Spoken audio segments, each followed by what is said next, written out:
Hey everybody, and Tony here with a review of Offenbach's Le Contes of Hoffmann, which I saw last night at the Deutsche Oper Berlin. The conductor was Enrique Mazzolla, the production and costumes were done by Laurent Pelly, the sets were done by Chantal Thomas, the assistant costume designer was Jean-Jacques Delmotte, the libretto and dialogues were adapted by Agathe Mélinot, the lights were handled by Joël Adam, the videographer was Charles Carcopino, the assistant directors were Christian Rett and Eva Maria Abelein. The dramaturgy was handled by Agathe Mélinot and Katarina Duda, and the chorus master was Jeremy Bynes. I was really anticipating this particular production of Le Contes of Hoffmann last night because of the star-studded cast consisting of Daniel Johansson as Hoffmann, Cristina Passaroiu as the four heroines, Alex Esposito as the four villains, Gideon Poppe as the four servants, and Irene Roberts as Niklaus and the Muse. I will gladly talk about the singing much later in this review, but first, my thoughts on the production.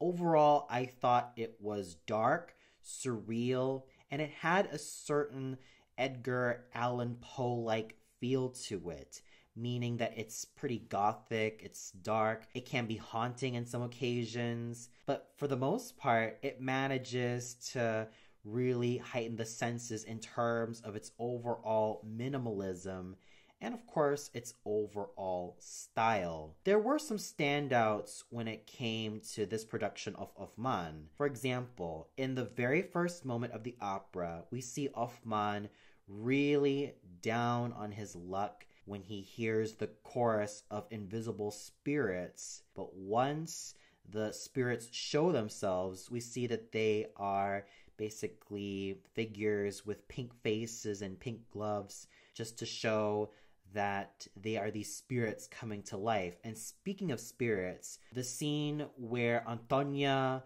her mother, and Dr. Miracle have their grand trio in her act is really fascinating because the spirit of Antonia's mother is shown to be a superimposed face singing along with both Antonia and Dr. Miracle, and it's used to haunting effect. At times I felt like I was almost about to have my heart stop just by seeing that superimposed face used to such an amazingly scary and spooky effect. But it does a fine job when it comes to heightening the senses of the audience to see perhaps this is something that is out of the unknown and it is shown to us in full detail. Moreover, what I noticed about this production of Hoffmann is that there is a lot of usage of the cold colors, whether they be blue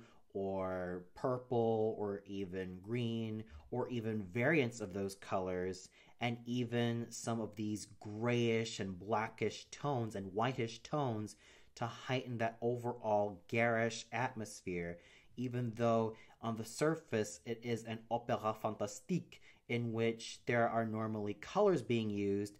But I'm sure that with this production, it's to show the darker side of such a fantastic tale, meaning that there will be death involved, there will be a lot of things going on like infidelity and a lot of cruel things happening, all in courtesy of the four villains who are very much after Hoffmann. Sure, there were also some moments in the production which I thought could have used a little bit more vivacity and pomp, like the Olympia scene. Normally, I'm very accustomed to the scene having a lot more scenery, having a lot more designs and color and vivacity, but here it basically feels a little bit frigid in my eyes. We see that there is a huge cord of copper wires to show that this is basically Spallanzani's physics studio. And what I noticed about the Olympia scene is that Olympia, when she sings her doll song and even when she has her brief conversation with Hoffmann, she is carried on a crane to give the illusion that she is flying all around the stage, which I thought was fantastical, and it was certainly innovative as opposed to having Olympia do those mechanical doll movements on stage. So I thought that was not only exhilarating and exuberating, but also just interesting, especially when Spallanzani's workers are revealed to control that crane, which I thought was fun. And of course, the Giulietta scene looked absolutely posh in its own way without trying to be. And when all is said and done, I have to say that the Laurent Pelly production of Le Contes d'Hoffmann, as in we get to see an Edgar Allan Poe novel or poem coming to life, especially in the Antonia scene, and it basically has these foreboding elements which make this production all the more alluring in its own special way. And the costumes were really lovely to look at, not just from the principal players, but also from the secondary players and from the chorus as well. There is always that great aesthetic which I love in each of the costumes, that I was completely in awe with everything they did. So overall, even though there were some moments in this production that were hit and miss, I still have to say that Laurent Pelly's production of Le Contes d'Hoffmann was quite wonderful in its own way, with its dark atmosphere and its overall usage of the cold colors to give off a foreboding vibe, to make everything come out spectacularly and in a very interesting manner. And now we get to the singers, starting off with Daniel Johansson as Hoffmann. Now, I have followed this particular spinto tenor's career for quite some time, ever since I first saw him back in Mannheim as Lohengrin and even as Cavaradossi in Tosca, both at the Royal Opera House of Sweden and even the Norske Opera in Oslo. I have to say that he really does know how to immerse himself in this character. He shows a lot of guts, strength, and power as a performer, and he manages to really throw himself in this character, raw emotion and all. And while I thought his singing was powerful, strong, and showed a lot of determination, there were times I lacked that Italianate and French finesse, evidenced in a lot of great lyric tenors such as Nicolai Gedda, Alfredo Kraus, and Roy Jobin, just to name a few.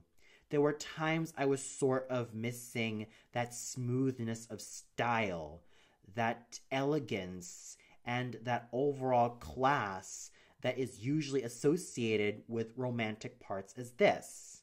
But if I were to take away all of those nitpicks, I still have to say that Daniel Johansson is dedicated to his craft, and for that, I salute him for being able to give this taxing, merciless, and absolutely challenging role the absolute dedication that it needs.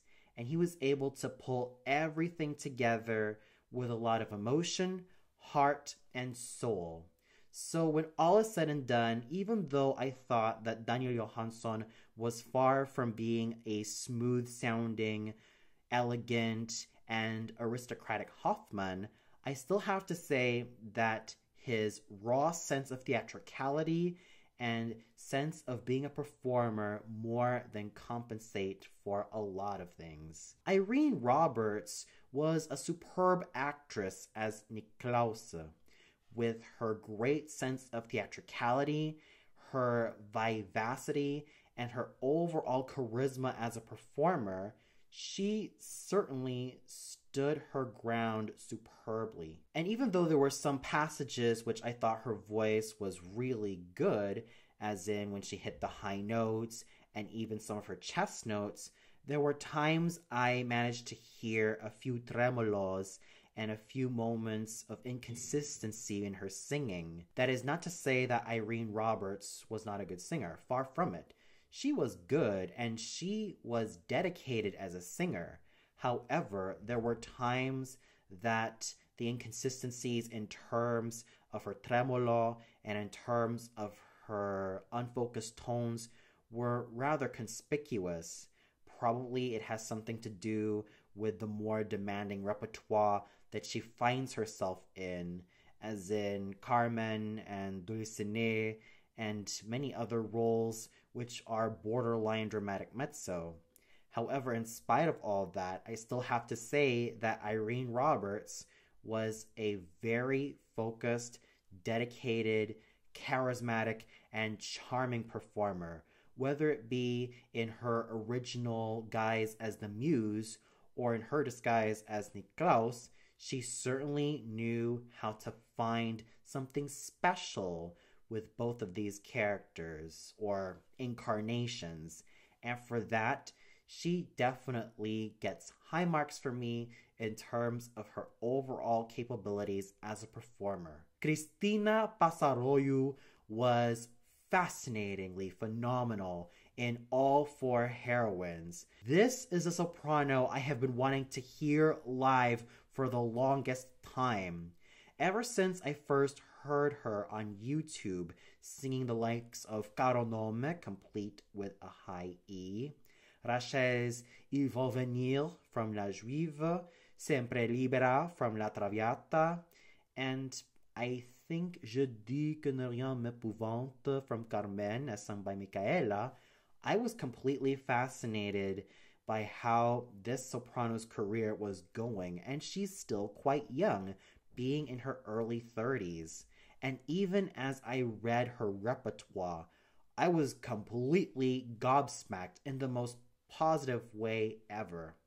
The fact that she can sing coloratura soprano roles like Gilda from Rigoletto, dramatic coloratura soprano roles like Violetta from La Traviata, full lyric soprano roles like Mimi from La Bohème, Antonia from Le Contes of Hoffmann, Rachel from La Juive, and Valentine from Les Huguenots, and spinto soprano roles like Adriana Lecouvreur and Desdemona from Otello certainly shows that she has a very wide range, and she certainly has a lot of ambition as a performer. That to me is something that is not only fascinating about Miss Passaroiu, but also something that has made her such a hallmark in the world of opera these days. And as I heard her last night, I have to say that my thoughts on Cristina Passaroiu as a singer, as an actress, as an overall performer, and as everything that she has accomplished certainly proved that she surpassed all of that and more. As Olympia, it was fascinating by how she was able to lighten and brighten her voice to fit the coloratura demands of this iconic doll. Oh, sure, I would have loved to have a soprano acuto sfogato sing this particular doll, a la Madame Mesplé, Mado Robin, Nathalie Dessay in her prime, and even what we have today with Christina Johnston and Maria Aleida, just to name a few. But I have to say that her girlishness and her overall sense of being an ingenue as this doll, even though she doesn't have too many expressions, certainly show her capabilities as a singing actress. And I was kind of disappointed that she didn't sing Les Oiseaux de la Charmille in the original hierarchy, because she also has those high E's that I'm pretty sure she could have used to her advantage. So when all is said and done, her Olympia was absolutely delightful, but I thought she was the absolute standout when she sang the other three heroines, Antonia, Giulietta, and Stella. Now, Antonia was where she really shone. She was able to show her capabilities as a lyrical singer to the greatest of her abilities, and she was able to sing with such pathos, beauty, and superb lyricism that there were times I was almost about to have a tear roll down my eye, especially in the trio between her, Dr. Miracle, and her mother. She was able to summon the strength, the beauty, and the overall pathos that makes Antonia a very human character. Her want to become Munich's greatest opera star of all time, even though she's only 20 years old, and to follow in her mother's footsteps. Her pure love of Hoffmann and everything that he is, her dedication, her overall sorrow that she bears, especially when she realizes that she can no longer sing because of her dire condition, and of course her death scene when she was able to really die so beautifully and so poignantly. And let's not forget about her rendition of Ella fui la tourterelle, in which she was able to use that lyric soprano voice of hers and use it in a way that makes her suffering all the more palpable and all the more believable in everything she accomplished in this iconic consumptive heroine. So Antonia was definitely the role that made her stand out. And of course, I cannot forget about Giulietta, in which she was able to make her such a lynx on stage, with her glowering gazes, her absolutely gorgeous physique, and her serpentine attitude. She certainly knew how to make Giulietta work as a character.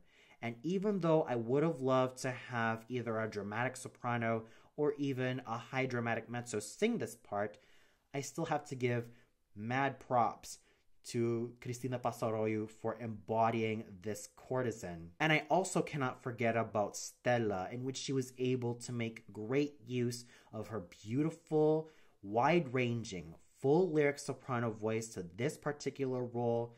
And when everything was said and done, Cristina Passaroiu was a great, complete, and absolutely fulfilling package as all the four heroines, combining great theatrical skill, a beautiful tone found in her silvery, wide-ranging, full lyric, rich soprano voice, and a blossoming career which shows a lot of potential for a wonderful future for someone as promising and young as Miss Cristina Passaroiu. Alex Esposito was wonderfully charismatic and devilishly magnificent as the four villains. And this is a gentleman I've also been following in terms of how he went from being a chiefly comic singer to attempting all of these dramatic bass baritone roles.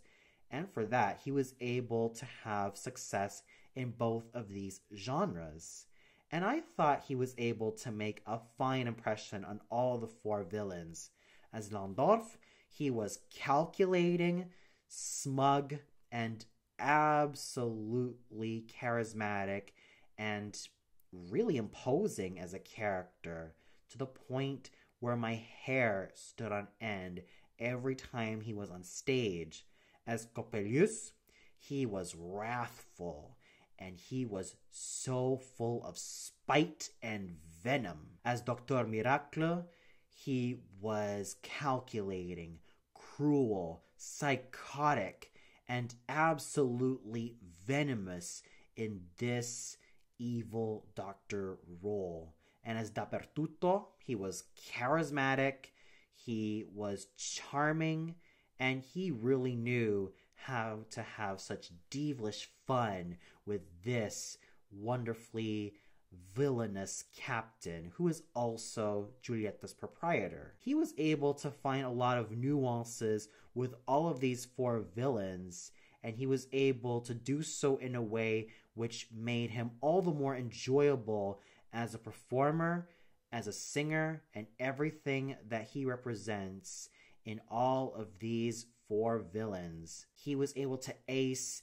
everything so superbly that I was in total awe of everything he accomplished as Landorf, Coppelius, Miracle, and Dappertutto. Gideon Poppe was fabulously lyrical, fabulously musical, and absolutely charming as the four servants. Whether he be the deaf André with his limited movements and limited dialogue, Cochenille in terms of his deformity and how he humps around the stage, Franz and his wonderful comic timing, especially in his solo aria, and Pitichinaccio, in which he was able to be pretty suave, he was able to find something charming and absolutely enjoyable in all of these four servants. It also helps that his voice was fresh and beautiful and youthful, as he was able to give off such superb musicality in everything he accomplished. We also had such wonderful singing from the likes of Tobias Kehre's masculine, virile, and focused Maître Luther, Jörg Schörner's comical and absolutely characterful Spallanzani, James Platt's round, rich, and cavernous Crespel, and he is also a young basso cantante who has a brilliant future ahead of him. Mayu Vatuluoto's richly toned and gorgeous Spirit of Antonia's Mother, Byung-gil Kim's dashing Schlemil, Ya-Chung Huang's lyrical and youthful Nathaniel, and Brian Murray's dashing and cavalier-like Herman. So when all is said and done, the singing was superb, not only from the principal players of Daniel Johansson, Cristina Passaroyo, Irene Roberts, Alex Esposito, and Gideon Poppe, but from all of the secondary performers. They all managed to do such superb jobs in their roles that I was able to have the time of my life last night. And the conducting done by Enrique Mazzola was really decent. Sure, there were times in which he was kind of inconsistent with his pacing, but when all is said and done, he was able to bring out such nuances to the orchestra, and he was able to know when he has to speed things up or keep things gentle. He was able to do such a solid job as a conductor that I can't really go wrong with him. And of course, the chorus and orchestra of the Deutsche Oper Berlin were really great all around. So when you combine a dark yet fascinating production done by Laurent Pelly and have that with all of these wonderful singers and of course some fine conducting done by Enrique Mazzola, then you have a production of Hoffmann that is really wonderful, not only to the eyes, but also to the ears. And for those of you who watched Laurent Pelly's production of Le Contes d'Hoffmann last night at the Deutsche Oper Berlin, what'd you think of it? Did you feel like all the principal players did amazing jobs on their roles? Was there a principal player which you thought was the major standout? Do you feel like the production was enticing in your opinion? Or did you feel like there was something that didn't really go well as you would like it to be? Comment below and let me know. Well, that's all for now. Be sure to tune in next time for another review. So until then, happy holidays, everybody.